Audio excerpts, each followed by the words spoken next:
Chapter 4, Differences in Culture. Culture is a complex whole that includes knowledge, beliefs, art,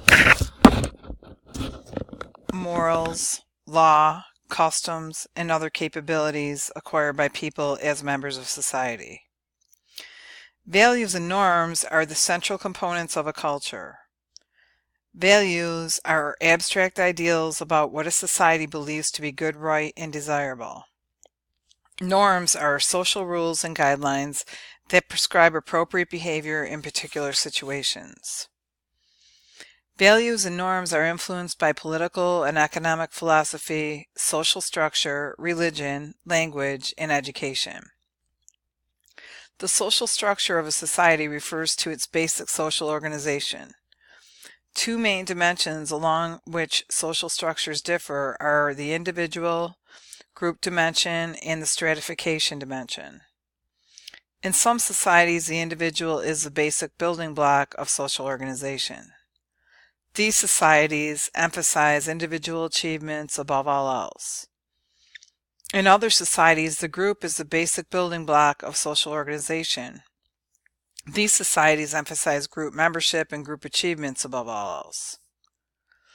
All societies are stratified into different classes.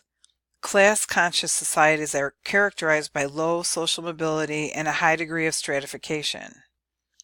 Less class-conscious societies are characterized by high social mobility and a low degree of stratification.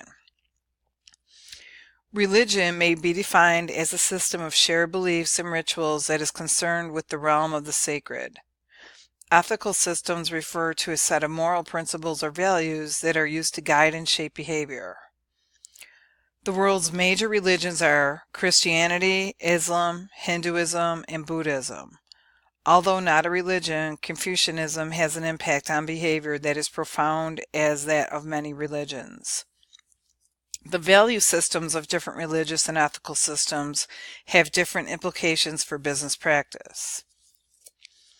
Language is one defining characteristic of a culture. It has both spoken and unspoken dimensions. In countries with more than one spoken language, we tend to find more than one culture. Formal education is the medium through which individuals learn skills and are socialized into the values and norms of a society. Education plays an important role in the determination of national competitive advantage. Gert Hofstede studied how culture relates to values in the workplace. He isolated 5 dimensions that he claimed summarized different cultures: power distance, uncertain avoidance, individualism versus collectivism, masculinity versus femininity, and long-term versus short-term orientation. Culture is not a constant, it evolves. Economic progress and globalization seem to be 2 important engines of cultural change. One danger confronting a company that goes abroad for the first time is being ill-informed. To develop cross-cultural literacy, international businesses need to employ host country nationals, build a cadre of cosmopolitan executives, and guard against the dangers of ethnocentric behavior. The value systems and norms of a country can affect the costs of doing business in that country.